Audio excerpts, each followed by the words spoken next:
Hola a todos, ¿qué tal? ¿Cómo estáis? Bueno, bienvenidos a este ciclo de entrevistas que vamos a tener con expertos para ayudaros a entender este 2023 que viene, hacer un poquito también de balance del año que hemos dejado atrás y que daros clave, que os ayuden a gestionar mejor vuestras carteras, vuestras inversiones y, por supuesto, a tener cada vez más información para decidir mejor. Ya sabéis que hemos tenido hace poco un evento, Finet Outlook, donde hemos tenido a distintas gestoras de inversión dándonos sus previsiones. Os dejamos el enlace por aquí, pero también queremos hablar con expertos que nos lo expliquen, cuál es su visión. Y dejadme que presente al que tenemos por aquí, que es Juan Ignacio Crespo. Hola, Juan Ignacio Crespo, ¿qué tal? ¿Cómo estás? ¿Qué tal? Buenos días. Bueno, ¿qué tal? Muy bien, muy bien. Juan Ignacio Crespo, siempre te presentamos como analista financiero, pero hoy me he ido a la Wikipedia, me la he abierto aquí, y en la Wikipedia dice matemático español, financiero y analista económico. Así que todo eso, además de otras muchas cosas, ¿verdad, Juan Ignacio? Pues sí, un poco largo el currículum. Bueno, nosotros hicimos este verano una entrevista con Juan Ignacio en la que nos comentó su visión de la economía y los mercados, que ha funcionado fenomenal. Está en el momento en que hacemos esta entrevista más de 150.000 y queríamos empezar este ciclo de entrevistas con Juan Ignacio precisamente para actualizar esa visión, ¿verdad? Ahí hablábamos ya de que la recesión pues parecía inevitable y hablábamos de esa burbuja de todos los activos que se ha comentado. Vamos a empezar, si te parece, por ahí. ¿Ha pasado estos 6 meses lo que tú preveías o ha habido algo que te haya sorprendido especialmente? Hasta noviembre ha pasado, yo diría que estrictamente. A lo mejor hay alguna cosa en la que barro para casa y no me acuerdo y ha habido una equivocación, pero la idea que tengo es que hasta noviembre ha funcionado perfectamente. En noviembre las bolsas han ido en su recuperación un poco más lejos de lo que yo esperaba, porque la perspectiva era que hubiera recuperaciones importantes, pero mi idea es que no fuera tan importante como la que ha habido. Pero vamos, la tendencia bajista se ha mantenido en cualquier caso. El euro llegó al nivel que estaba esperando también y me ha sorprendido que recuperaba de forma muy inmediata hasta la parte alta del rango en el que yo lo estaba viendo para un poco más adelante, ¿no? Por lo demás, creo que ha funcionado muy bien. Las economías están en una desaceleración fortísima. La economía global en esa desaceleración pues tiene un factor muy importante que es China, que con su política de COVID cero pues obviamente va a tener un crecimiento muy bajo.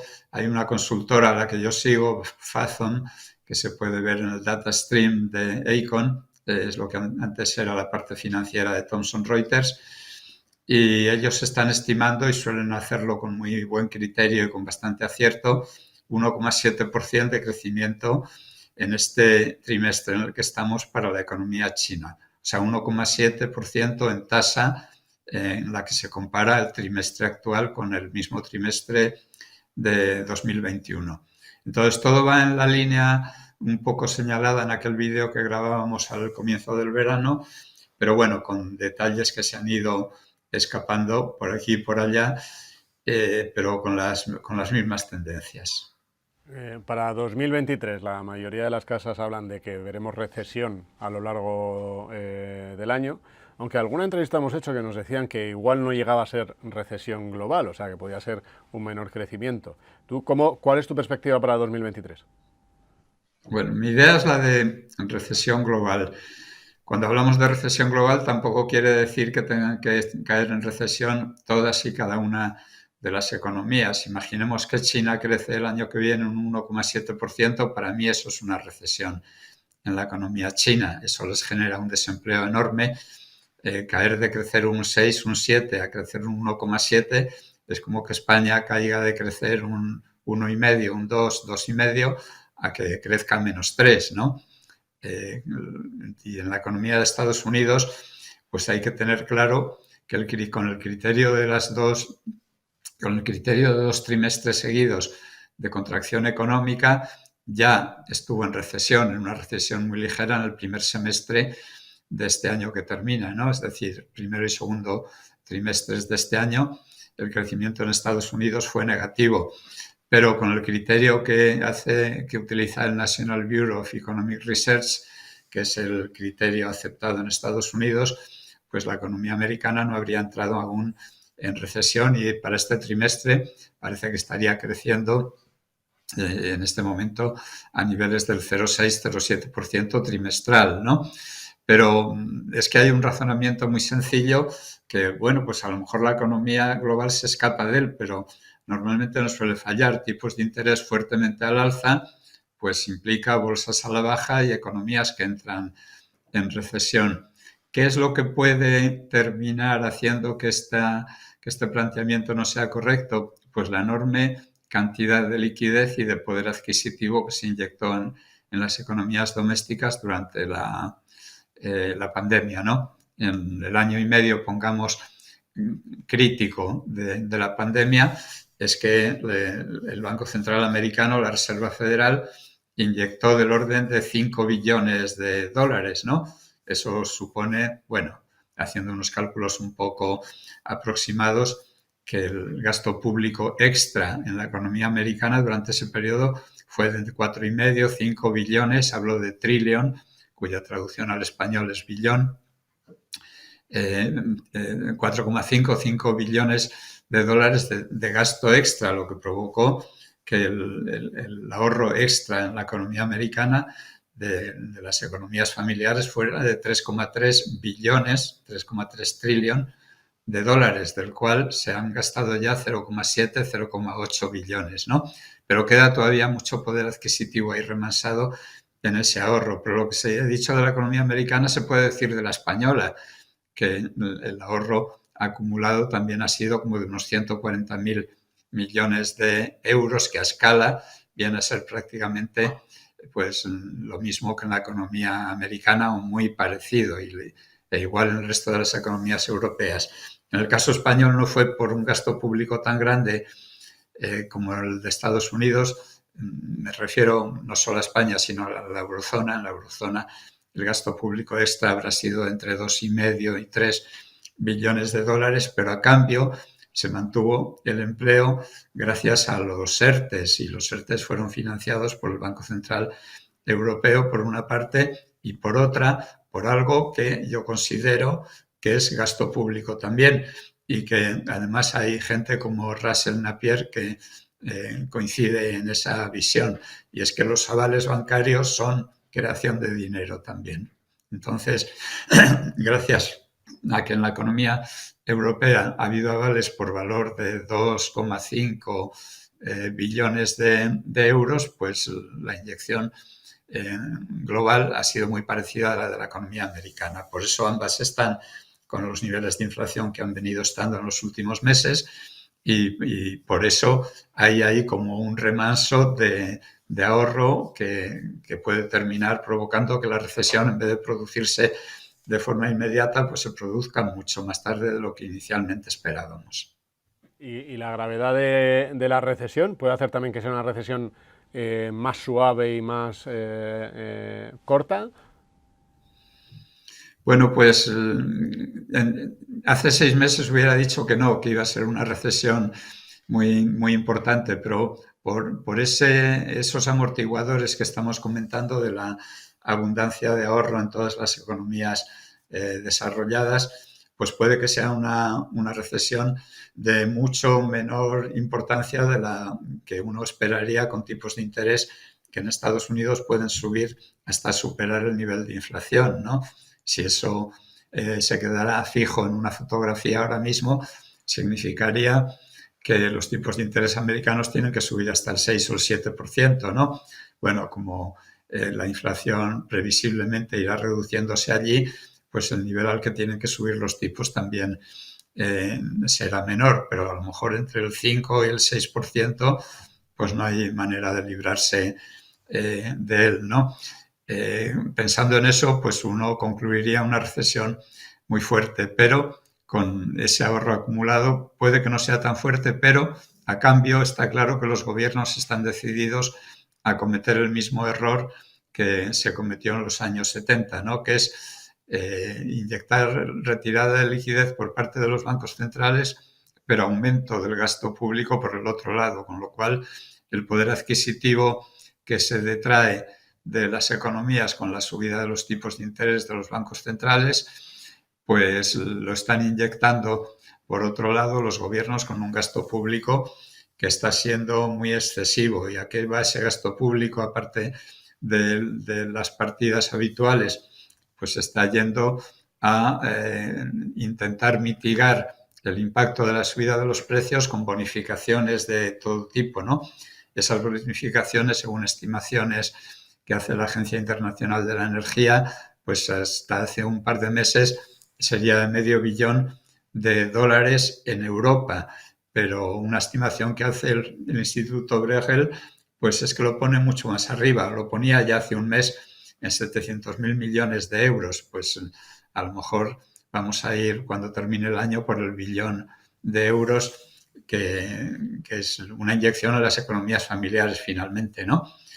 Por todo tipo de bonificaciones, lo mismo del precio de la gasolina o del diésel en las gasolineras hasta el transporte público, bueno, y todas las otras que van a venir, en concreto en España, a partir de comienzos de año, ¿no? Dado que es un año electoral en el que el gobierno intentará tener contentos a los electores, y algo parecido en todos los demás países. Desde el punto de vista de la inflación, antes hablamos de inflación en general, cada vez más se habla de los dos tipos de inflación, ¿no? De la subyacente y básicamente de la energía, ¿no? La energía, decías en tu última newsletter antes de Navidad, que sí contemplas, ¿no? Un 2023 algo más tranquilo, pero antes de volver a subir los precios de la energía, ¿no? ¿Por qué? Sí, los precios de la energía, como los de casi todas las materias primas, por lo menos cuando se mira por los índices de materias primas, ¿no? Porque si luego hurgas un poco dentro de cada subíndice, pues tienes materias primas como el níquel, que te van a terminar el año con subidas muy importantes, pero en cambio el grupo de los metales industriales, donde está el níquel, pues van a terminar el año con una caída del 10%, del 8, del 10%, ¿no?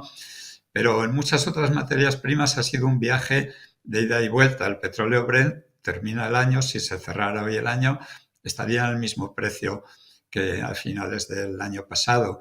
Si se mira el gas natural en el mercado europeo, que yo hoy en la newsletter lo llamaba el más rebelde o la más rebelde de las materias primas, pues tienes que termina también en los mismos niveles en los que estaba a finales del año 2021.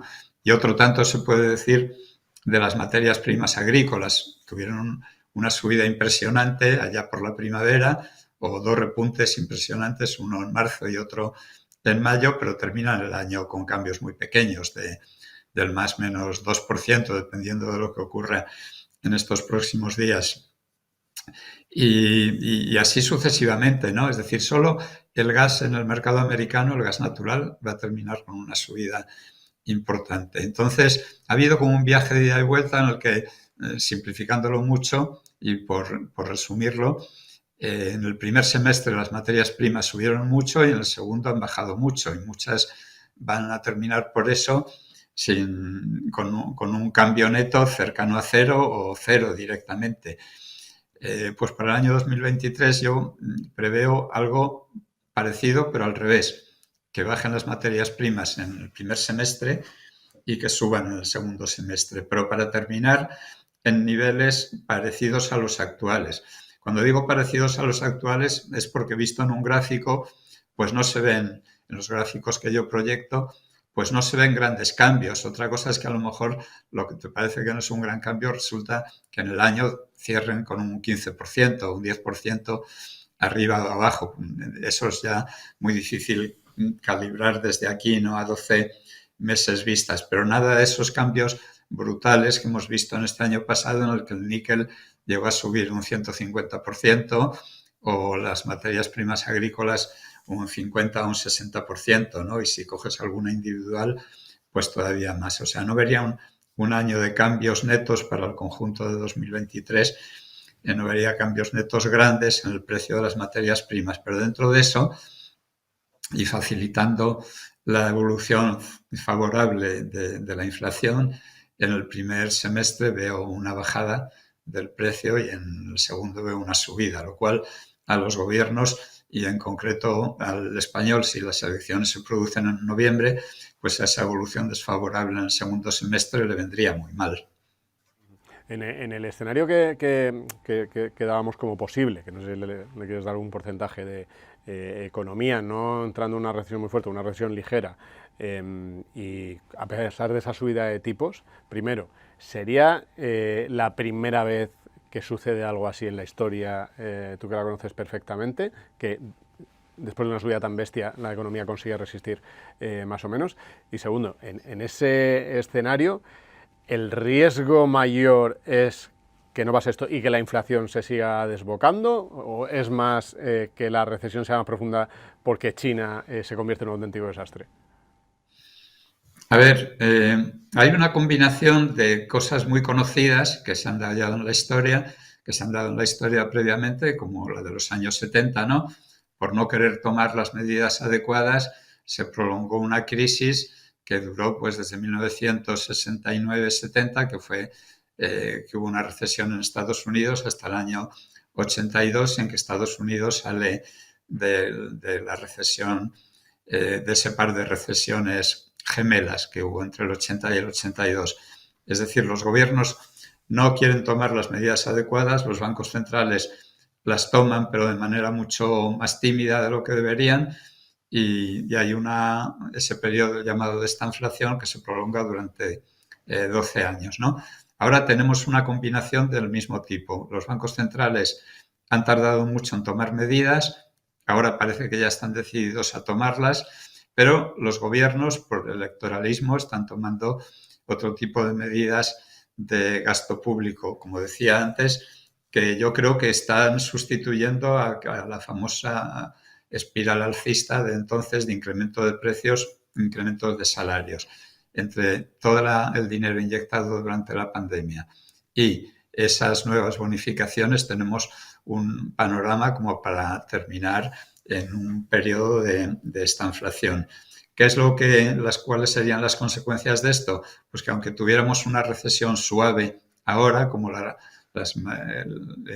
los precios volverían a subir por el exceso de demanda, pues terminaríamos abocados a una recesión nueva, no tardando mucho más. Es decir, un panorama similar al de los 70, que entonces los sindicatos tenían una fuerza enorme y podían forzar tras cada incremento de precios un incremento de salarios, y ahora, aunque no tienen la fuerza de entonces, ni mucho menos, pero son los propios gobiernos los que sustituyen esa inyección de poder adquisitivo en la población, que termina impidiendo que los precios bajen de la manera adecuada. Tenemos además un elemento nuevo que lo mencionabas, que es el de China. China ha terminado con su política de COVID cero. Curiosamente, creo que desde que existe el régimen comunista en China, nunca el gobierno ha retrocedido ante unas protestas, y en las protestas contra la política de COVID cero ha terminado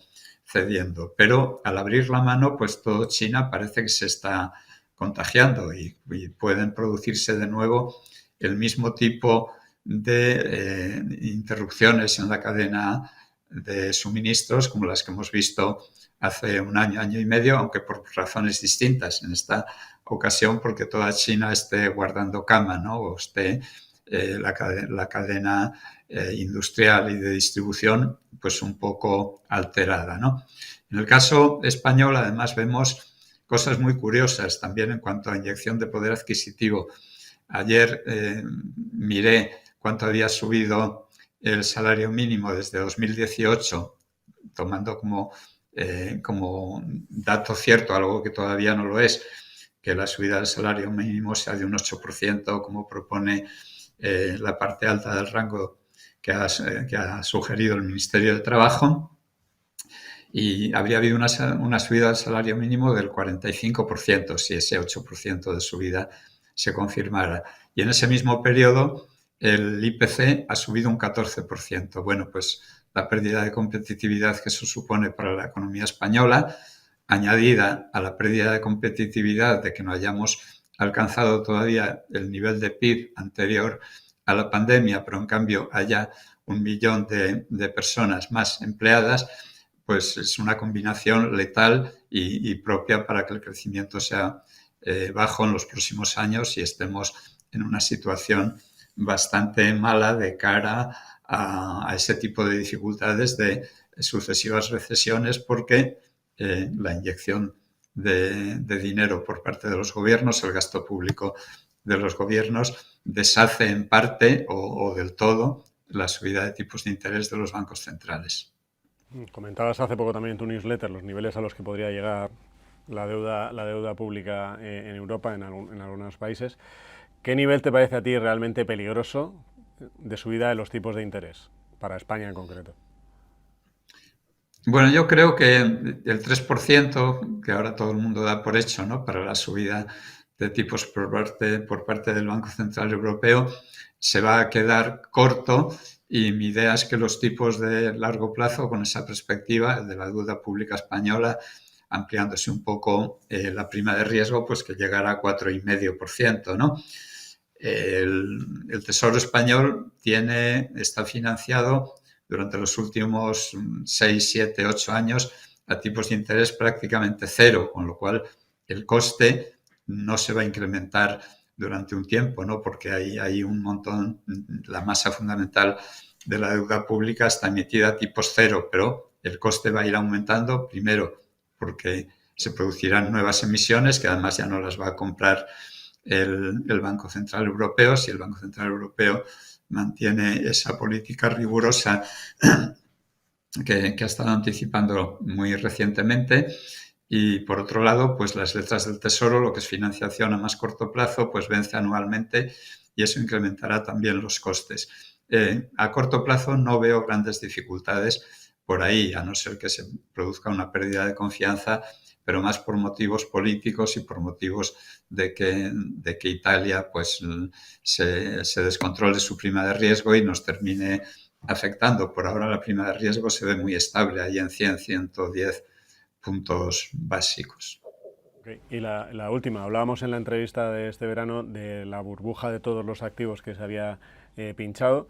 ¿Está pinchada ya del todo? O sea, es decir, a partir de ahora podemos tener un mejor comportamiento en los activos financieros después de este 2022, o la subida esta que hemos visto en las últimas semanas deja un poco agotado y no deshinchada del todo la burbuja.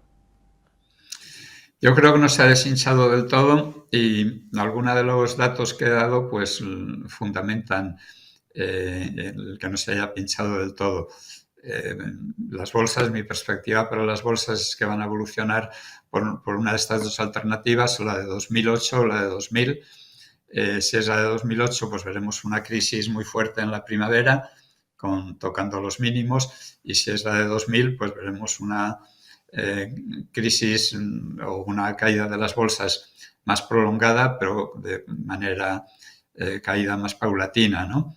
El resto de los activos, pues de las criptomonedas, en una entrevista que me hacían hace un año, yo pronosticaba que tendrían que pasar la prueba de fuego de la retirada de la liquidez, y bueno, pues parece que no la están pasando en muy buena forma, y creo que el precio de las criptomonedas seguirá cayendo conforme esa retirada de liquidez se acentúe, que en la práctica, aunque el Banco Central de Estados Unidos, por ejemplo, la está retirando, reduciendo su balance, pero está el Tesoro, por otra parte, el Tesoro norteamericano inyectando, y por otra parte están esos 2 billones largos del repo inverso, ¿no?, cuya variación pues hace que haya semanas en las que la liquidez aumenta considerablemente, ¿no? Entonces, todavía no se ha producido una verdadera y fuerte retirada de la liquidez, y como el propósito de los bancos centrales es hacerlo, pues lo normal es que las bolsas sigan cayendo por eso y por la subida de tipos de interés. Y los bonos, la deuda pública de largo plazo, pues ha iniciado hace un par de días o 3 una subida de rentabilidades que yo creo que la va a llevar bastante más arriba de donde está. En definitiva, caída del precio de los bonos y continuación de la burbuja, de una de las burbujas del pinchazo de una de las burbujas que habíamos vivido. Y finalmente está el sector inmobiliario, que creo que le va a suceder lo mismo y que prácticamente no ha empezado ahí el pinchazo. En Estados Unidos sí, pero en otros países no. En España, pues veo que la gente sigue recibiendo llamadas todavía, llamadas anónimas de, vamos, de gente que ni te conoce, que pregunta, ¿cómo quiero hablar con un propietario de esa urbanización? Pero ¿para qué? No, es con, bueno, que hay urbanizaciones en Madrid donde hay bofetadas entre las agencias inmobiliarias para intentar hacerse con la venta de pisos, lo que quiere decir que hay demanda todavía. Okay. Bueno, pues iremos siguiendo, ¿no?, cómo evoluciona esa demanda y esa foto. Yo creo que hemos hecho una foto bastante general en la que, última pregunta y muy breve, no hemos hablado de la tensión geopolítica, porque de Rusia hablamos muchísimo a principio de año, pero parece que está como olvidada. ¿Crees que no va a ser un tema fundamental en los mercados en 2023 o que está siendo muy confiado el inversor en que las aguas van a ir calmándose poco a poco? A ver, la sorpresa fue mayúscula en febrero, ¿no? Porque yo estaba entre los que pensaban que habría una negociación, ¿no? Como la hubo en la crisis de los misiles de Cuba, pero esa negociación no se produjo. Rusia invadió Ucrania, eso complicó la vida en el terreno del gas natural a Europa. Pero mi idea es que, o si no se produce una catástrofe universal, del tipo ya de una guerra nuclear desmadrada, y entonces pues da lo mismo las previsiones que hagamos y que nos equivoquemos o que acertemos.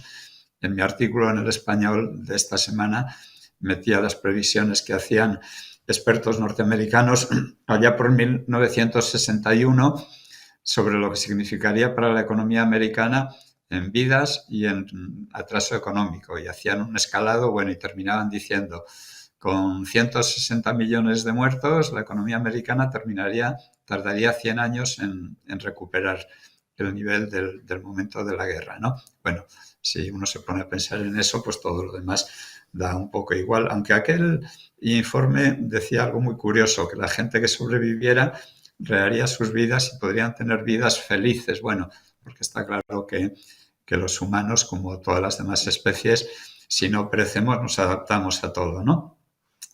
Pero en el caso concreto ya de qué es lo que puede pasar en el año 2023, como mi idea es que si las bolsas se acentúan su caída en el primer trimestre o en el primer semestre y tocan suelo, eso querrá decir que la guerra en Ucrania se habrá estabilizado, se habrán iniciado negociaciones y bueno, pues quedarán los frentes estancados y las negociaciones durarán lo que duren. Si se da la otra alternativa de una caída de bolsa más prolongada que pueda durar, aunque de manera más suave la caída, hasta ahora o hasta principios de 2024, pues tardaría más en estabilizarse lo de Ucrania también. Bueno, nos quedamos con eso. A ver si en este caso es la primera opción y se termina pronto ese frente. Bueno, Juan Ignacio, muchísimas gracias como siempre por tu análisis, que es un placer siempre charlar contigo. Igual, gracias a todos. Feliz Navidad, por supuesto, feliz entrada de año, tanto a Juan Ignacio como a todos los que estáis viendo este vídeo. Os agradecemos como siempre un like, que nos dejéis ahí en los comentarios vuestra opinión. Gracias a todos. Nos vemos en la siguiente vídeo Finect.